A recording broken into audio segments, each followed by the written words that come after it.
Hello and welcome back to Magic in the Muck, a soul's compass for change. I'm Jennifer Nagel, and I'm so glad that you're here today. Today's guest, I'm very excited to introduce to you a very dear friend and colleague and co-creator of Congruent Practice, Lisa Catallo.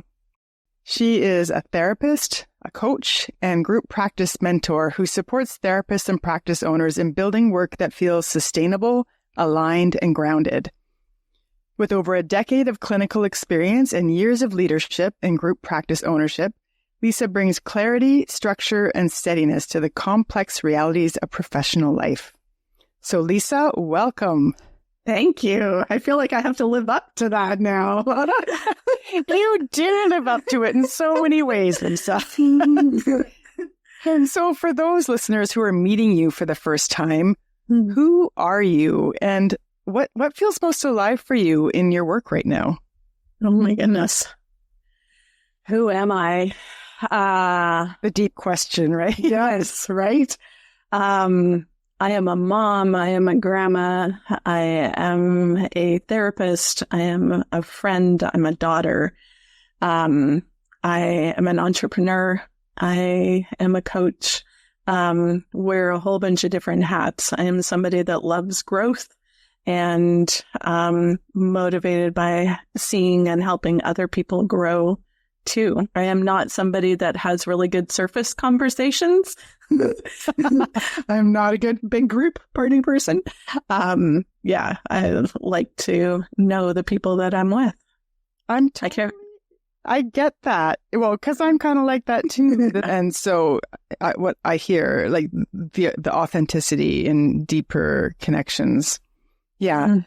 So all these roles that you listed off, you said you wear a lot of hats and curious about who you are underneath those hats. Yeah. I care deeply about the people that I'm in relationship with. I value excellence. I value growth. I think relationship drives me in almost everything that I do. And when I'm doing coaching, it's not just, hey, go and do this. I'm like, who are you? And who do you want to be as a leader? How do you relate to the people around you? Therapy, same thing. I love that because that right there, like you said, being in relationship and valuing relationship brings that to such a deeper level than just this role. Like you said, giving advice, go do this or follow this system and you'll be successful. But really the relationship and the values underneath that drives. So I'm curious, how has your understanding of leadership evolved over time? I remember my dad saying, never allow yourself to be put on a pedestal because somebody will knock you off of it. And so, yeah. And he was a pastor. He was a leader in almost everything that he did. And so almost kind of like that reverence, but also fear of leadership, and being put in a leadership position. And I would say I've been a leader since even being young. I planned events.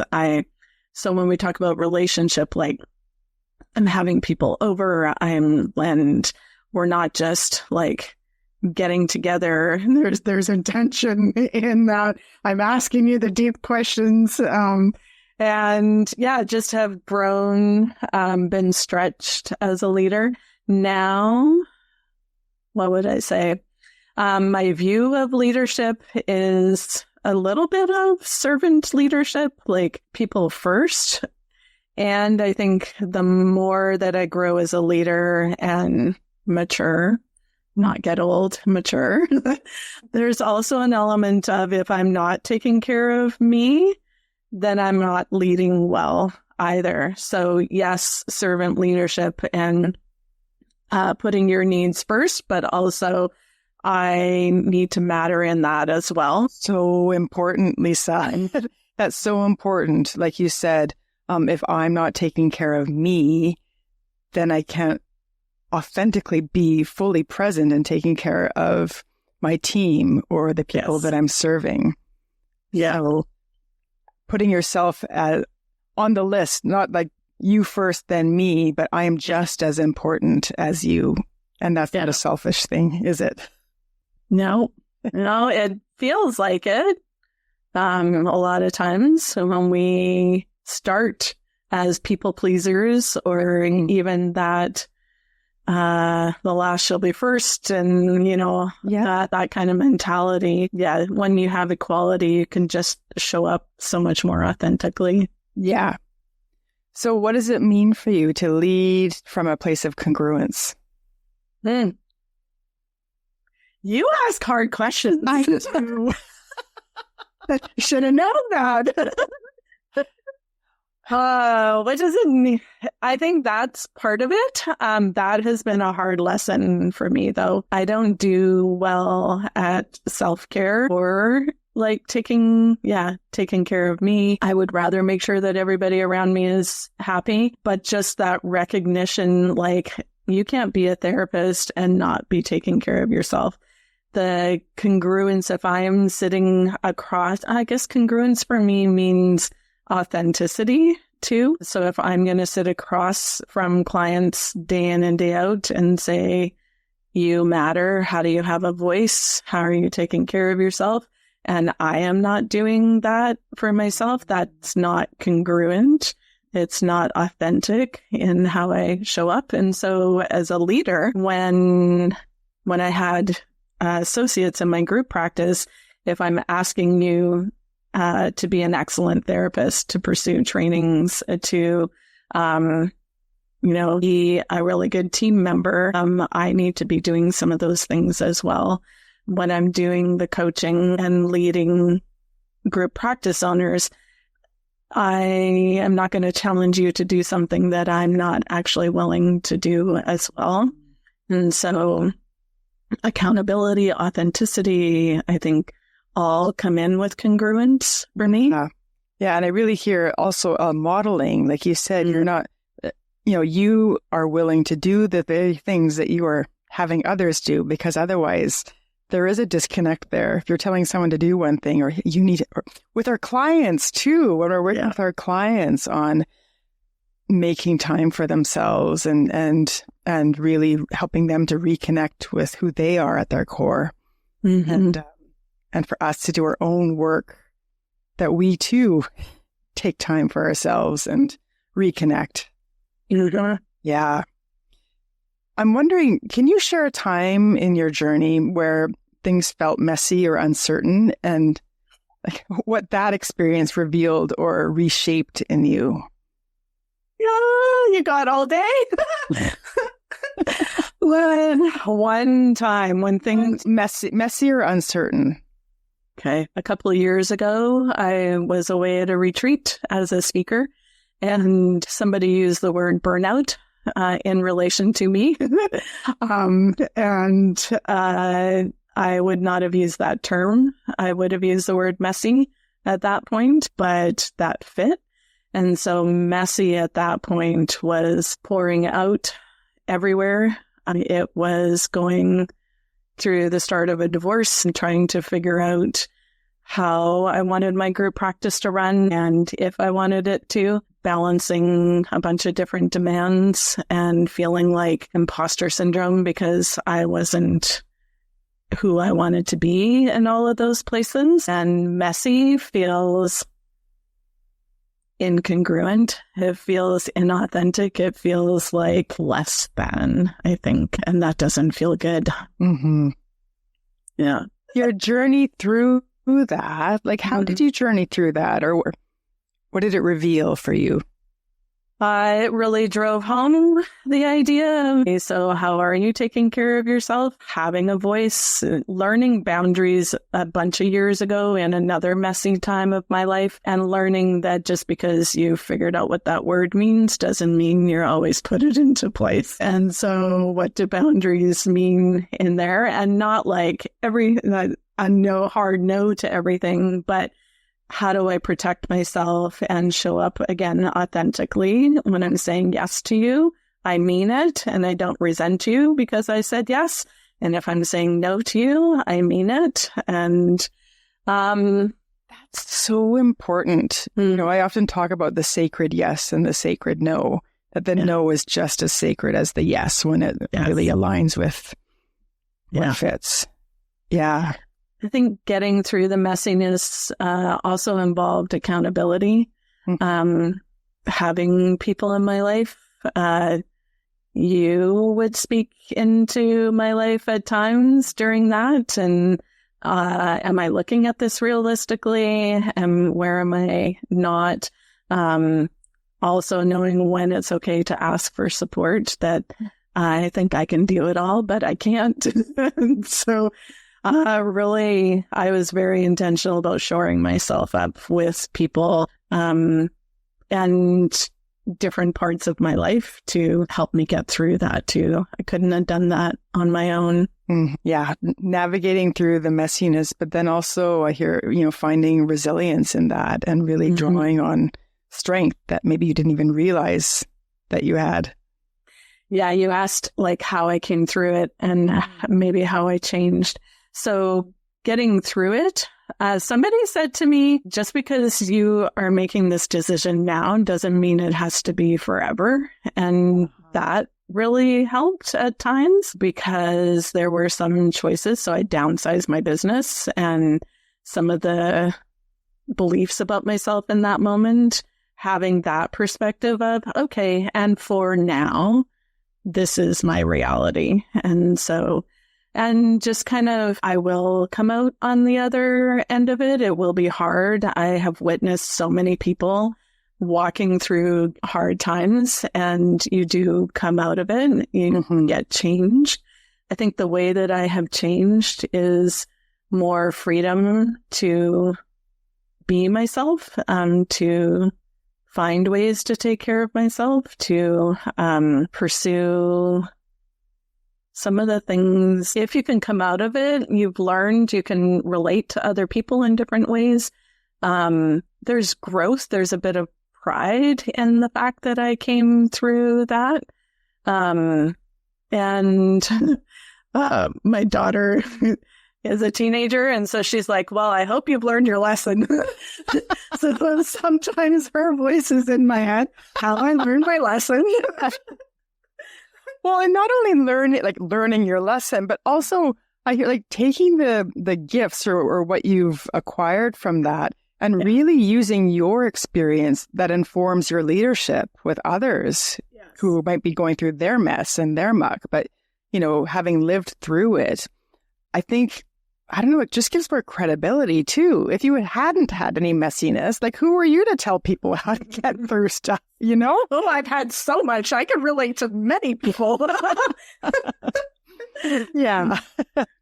Well, and you and I, we've been in so many conversations, and we've talked about even our conversations with other therapists and leaders. What are you noticing about what people are carrying and what feels like it's missing for them right now too, in just their roles as practitioners, as group practice owners?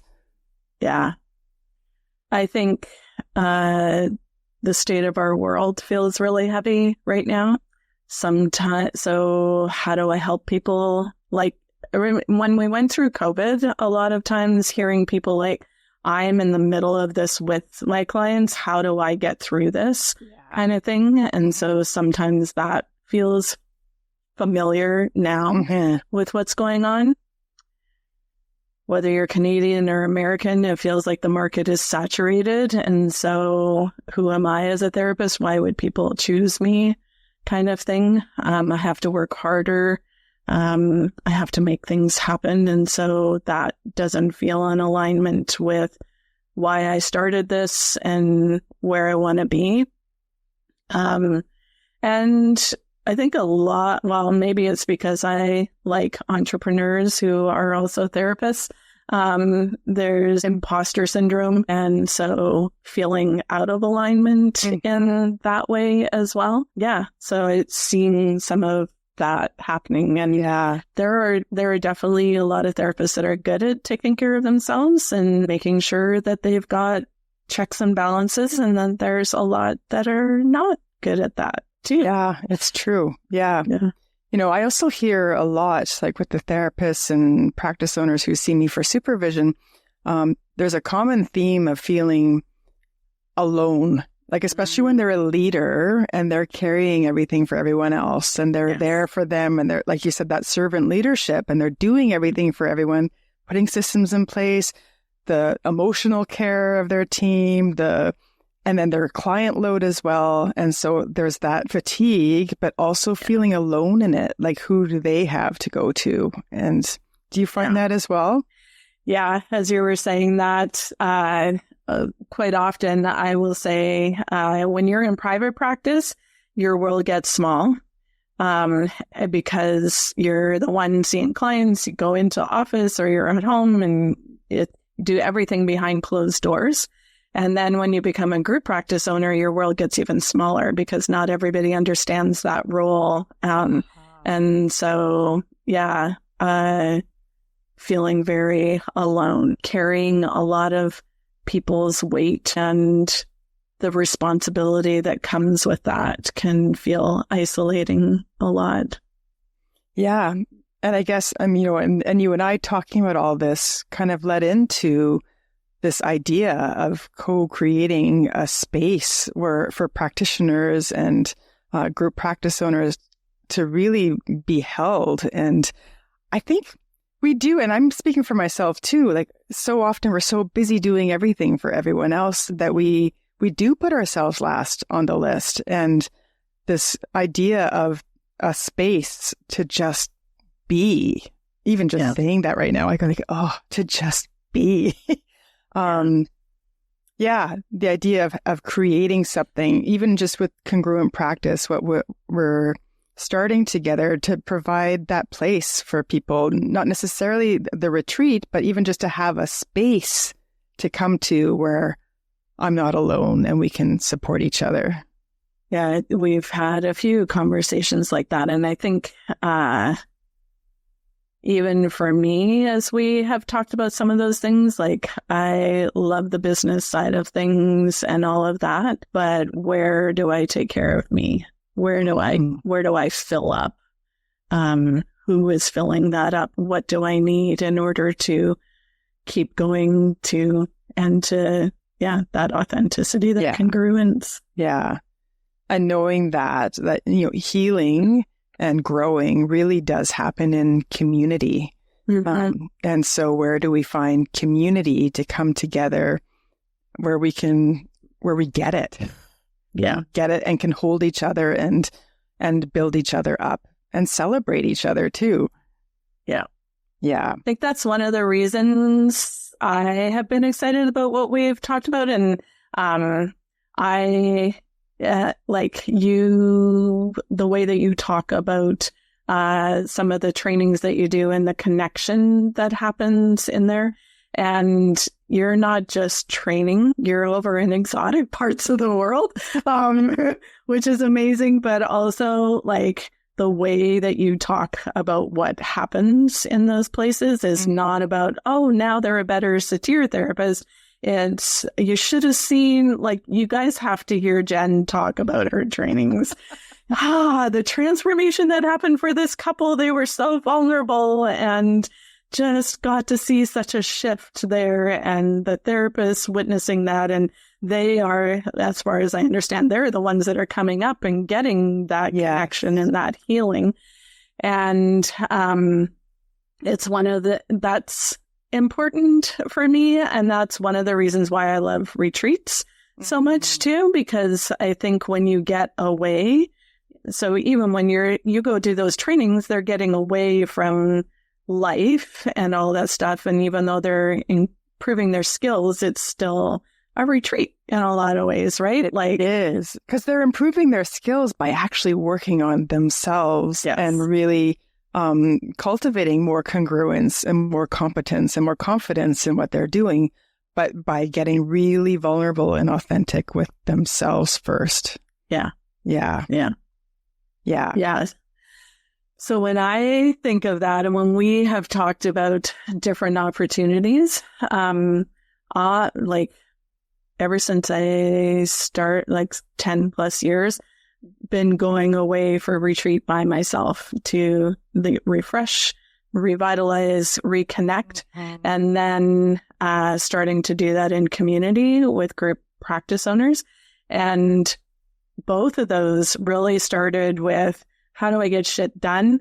How do I make systems happen? How do I build my business? And as I have grown as a therapist and, conversations with you and other people is like, okay, but also how do I take care of me in the midst of that? And so building in more taking care of me, which means when I'm on my own, I eat really good food or I go for a walk. You do. Yeah.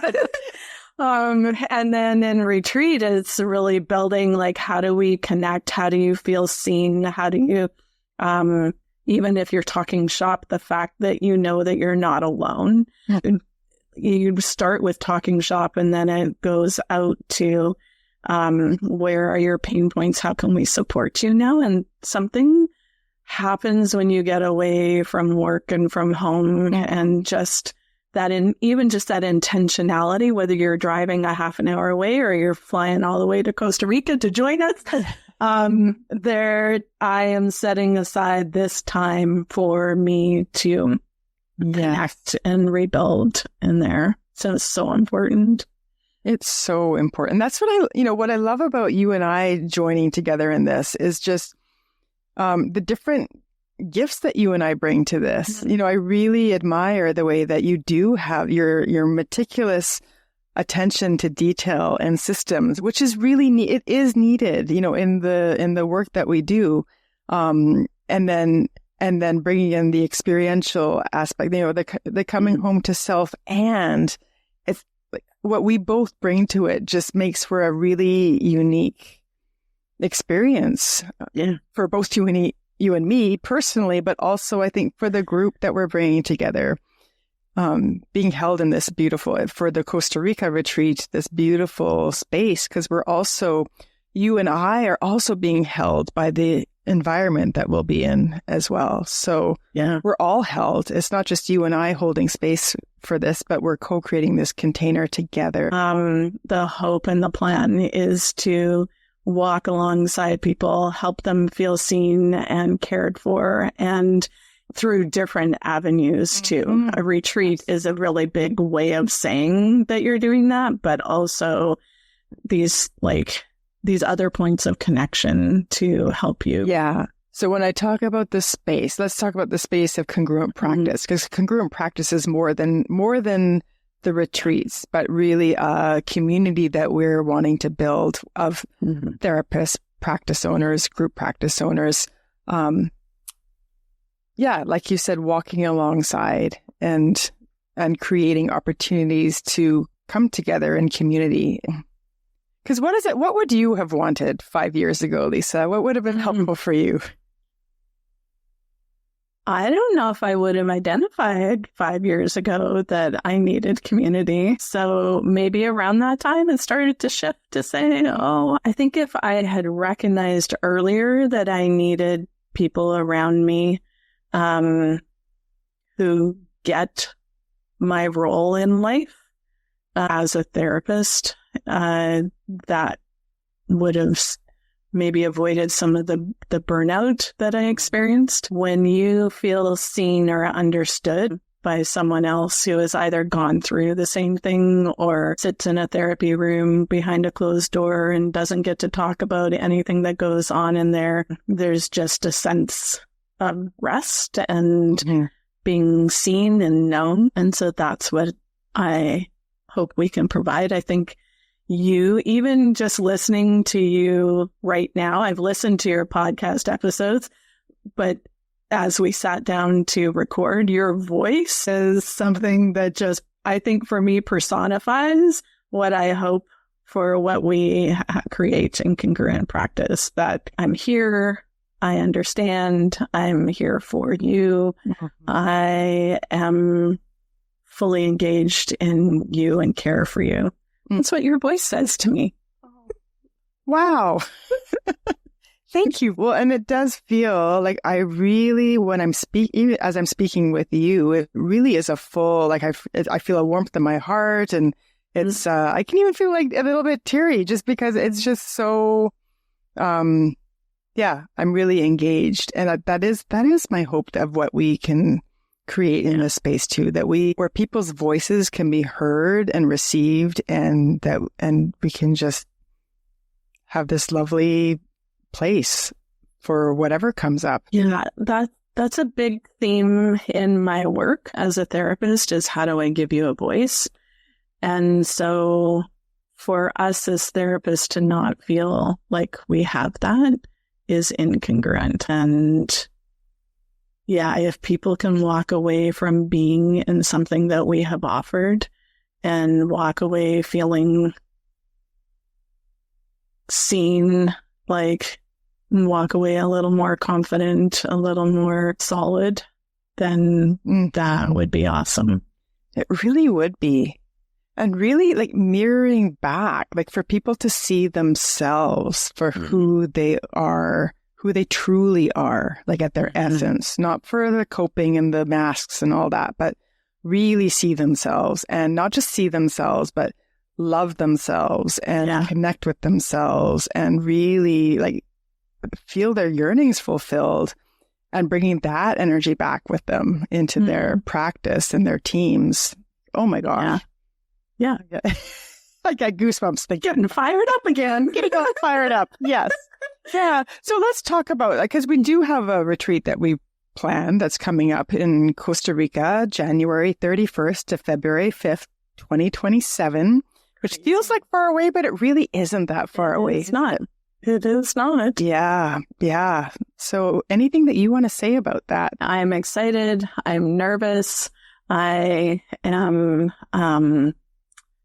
so encouraged by the people who have already signed up to invest in themselves that way, but also hearing some of their stories about why they're choosing it. I've been to Costa Rica, but not to there. The pictures that you sent when you went last year look amazing. So I'm looking forward to that environment. When you go to Costa Rica, you really are setting aside and being intentional about the space, and just the pampering that we get there fits with how we want to take care of people. So even us as facilitators, that's one of the things when I've been doing retreats is that I have ended up doing a lot of the work and cooking and all of that.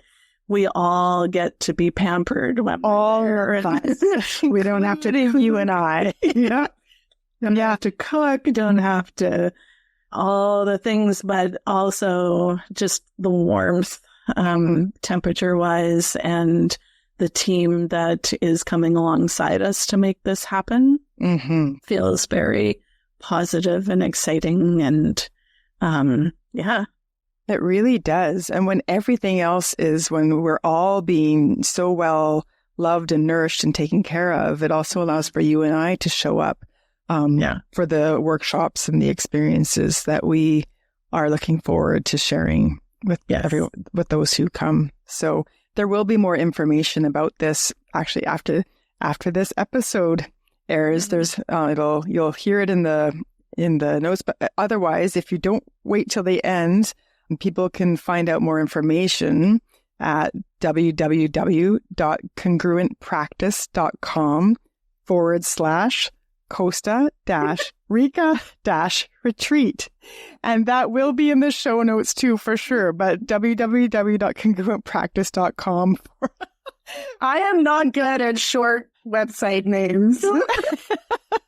Or you can just go to congruentpractice.com and then click on the link to Costa Rica retreat. It's all there, all the information that you need. And I know, Lisa, you and I are more than happy to talk to anyone who would like to have more information or just connect with us.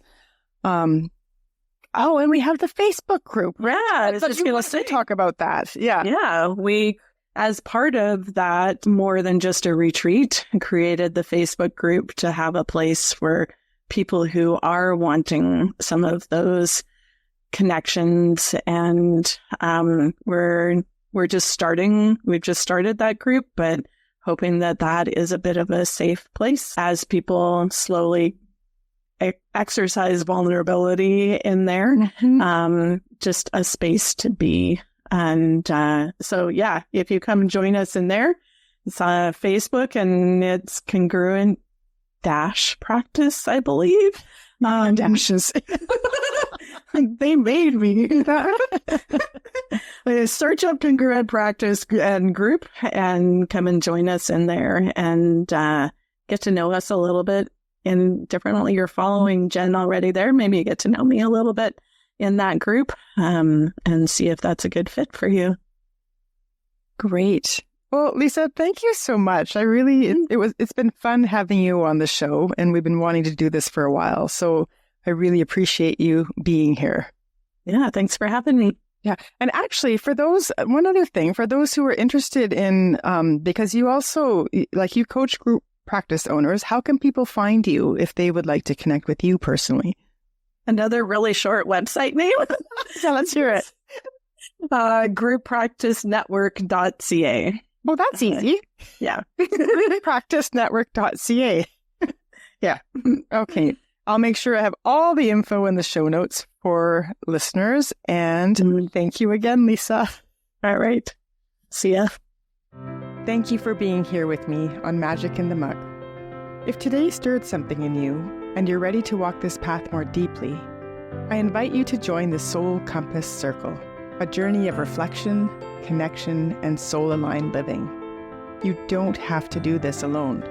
Just visit the link in the show notes to step into the circle. I look forward to meeting you there.